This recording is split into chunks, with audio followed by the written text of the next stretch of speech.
Hello,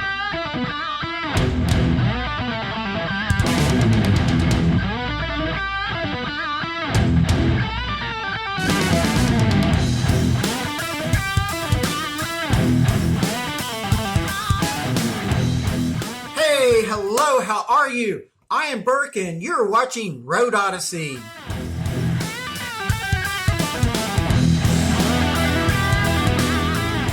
Hey, hello, how are you? Hope y'all are doing great today. Please subscribe down below. Thank you very much. And this video, of course, is about sports cars and short-statured people. And how well can we find a sports car that combines with those of us who are shorter? Now, the average height of a man in the U.S. is 5'10". The average height of a woman in the U.S. is 5'4". And I'm 5'7". My wife is 5'1". We're both below average.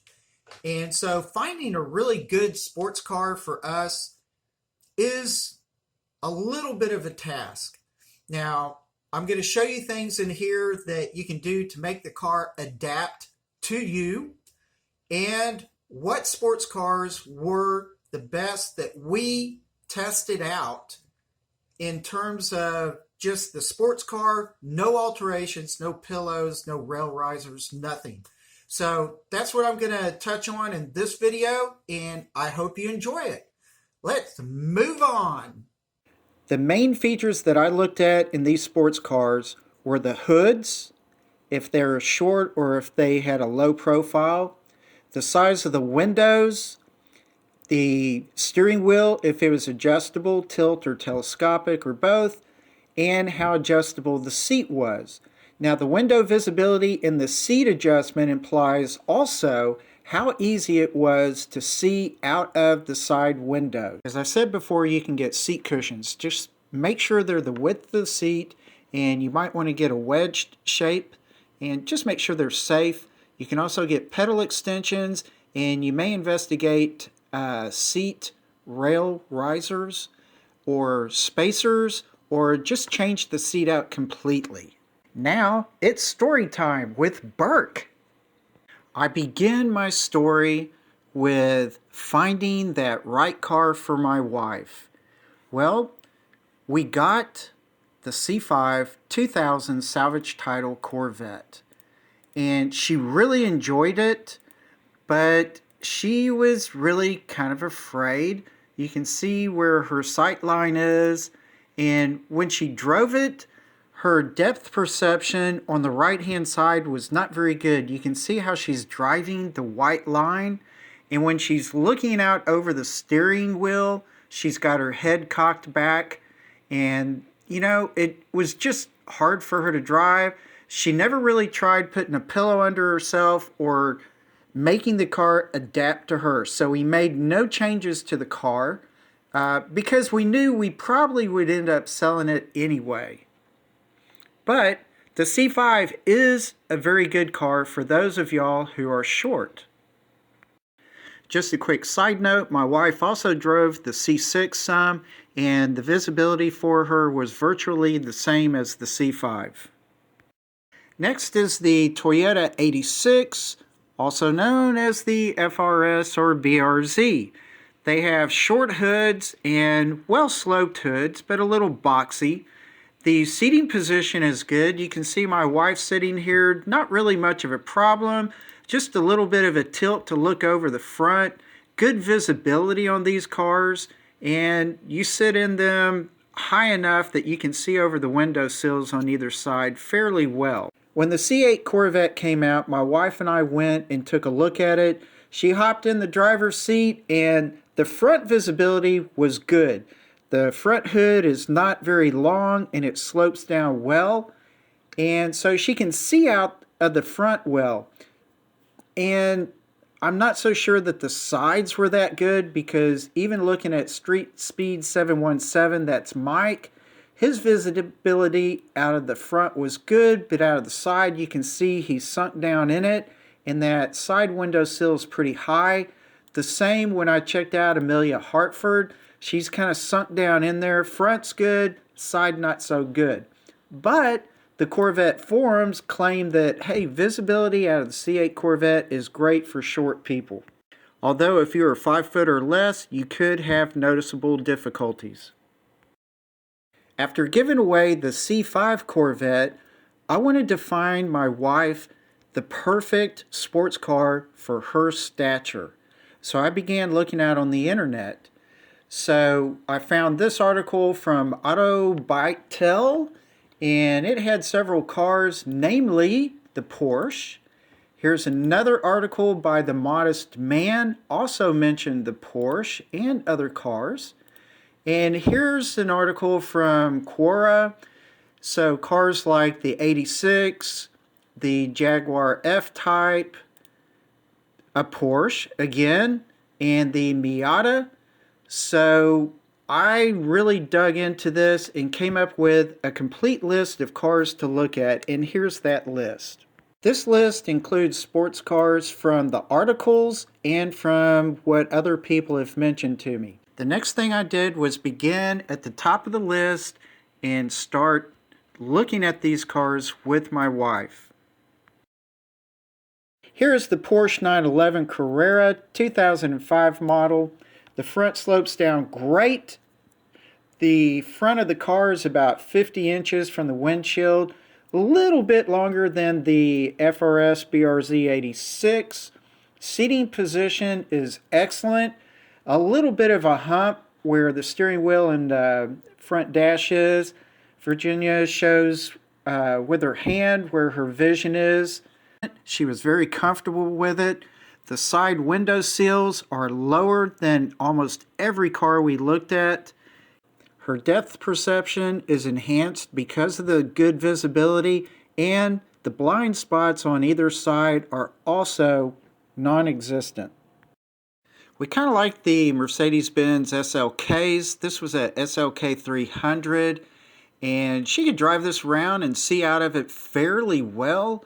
And you can see though that looking out the front, the steering wheel and dash and the hood were pretty high up, so she sat deep down into it, yet the side window sills were not too bad on this car.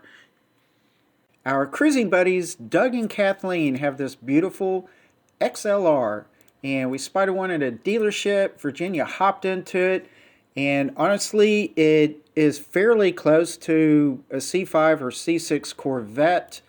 So you can see her sitting position is not too bad, but the side window sills, you can see they're a little higher, so it looks like she's really sunk deep into the car, and so the blind spots were not very good on this car for her.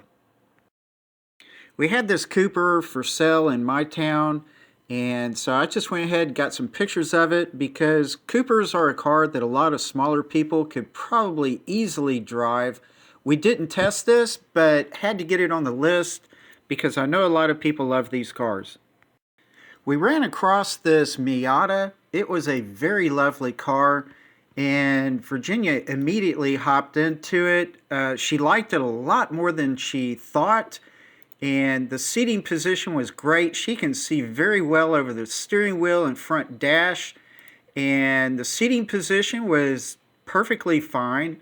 And you can see that, yeah, there might be some blind spots on either side, but the window sills are nice and low, and so the depth perception issues here are virtually non-existent.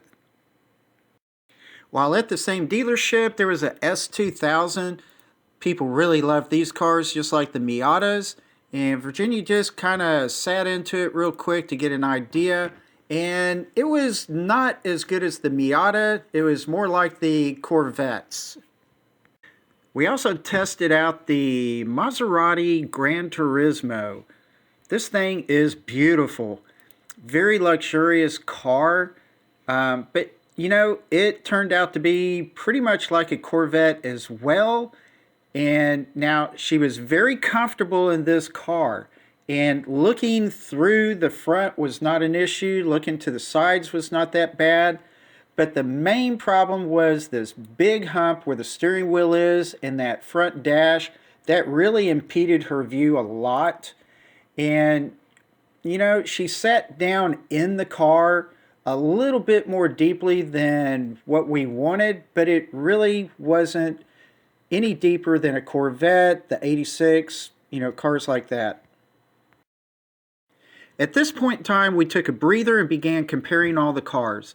So the 86, BRZ, FRS, all of those types of cars, underpowered, didn't want to mess with them.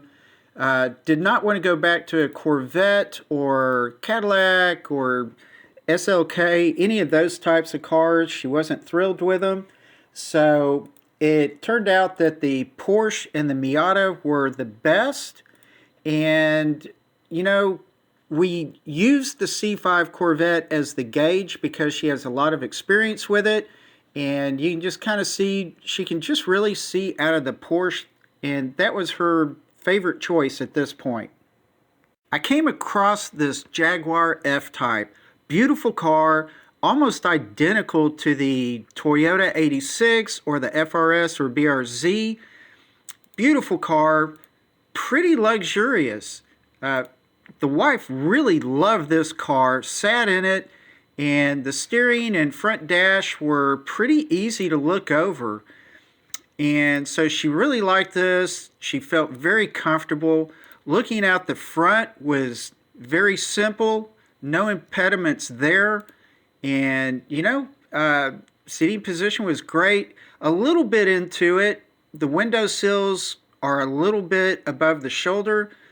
But all in all, this car was really very easy for her to see out of. And ultimately, this ended up being her choice of the car to get. Now, like I said, compared to the 86 FRS BRZ, they look almost identical. And as compared to the Porsche, this car is very close to that. So I would really say that the Porsche Miata are the top, and then the Jaguar F-Type would kind of come third, fourth, somewhere right down in there. Those are our top three cars. Of the cars we tested, again, the Porsche and Miata were the very best. And from our personal desires, the third car was the Jaguar F-Type. Now, we have not really had a chance to test out the C8 Corvette very well. I'll get mine in a few months, and we'll know more about this later. Now, for the very moment, my wife's favorite car was the Jaguar. Now, it's got good safety features like the backup camera, blind spot monitors. I believe it's got front cameras. It has good looks. It's classy and rather luxurious. And the ones that we looked at, you can get these affordably, even fairly new, because they depreciate like a rock. They're kept in good condition. They're not really cars that would normally get abused, so you can count on that as being a plus. And they do have really great visibility when you add that seat pillow or rail risers to the bottom of the seat. Now, we also went to Lamborghini Dallas. There we looked at all kinds of really nice cars, Ferraris, Lamborghinis, whatever they had. Now, she sat in an Aventador, and it was great. The visibility out of this car was pretty good, except, supercars, they're not always known to have good blind spot visibility. But, if you've got the money, you want to check out supercars, I'm sure there's plenty that at least front and side visibility ought to be fairly decent. All right, that'll do it for this video. Thank you so much for joining me. Please subscribe down below. I appreciate that. And all the subscribers I do currently have, y'all are fantastic. So, hope you enjoyed this video on me kind of looking around and seeing what sort of really cool sports cars were out there for us that are short. And our list of really good sports cars might be short, but there's plenty of cars out there. Look to see what's good for you and what you can adapt to or make adapt to yourself. So with all that, have a fantastic day. Bless you all, and I will see you later. Bye.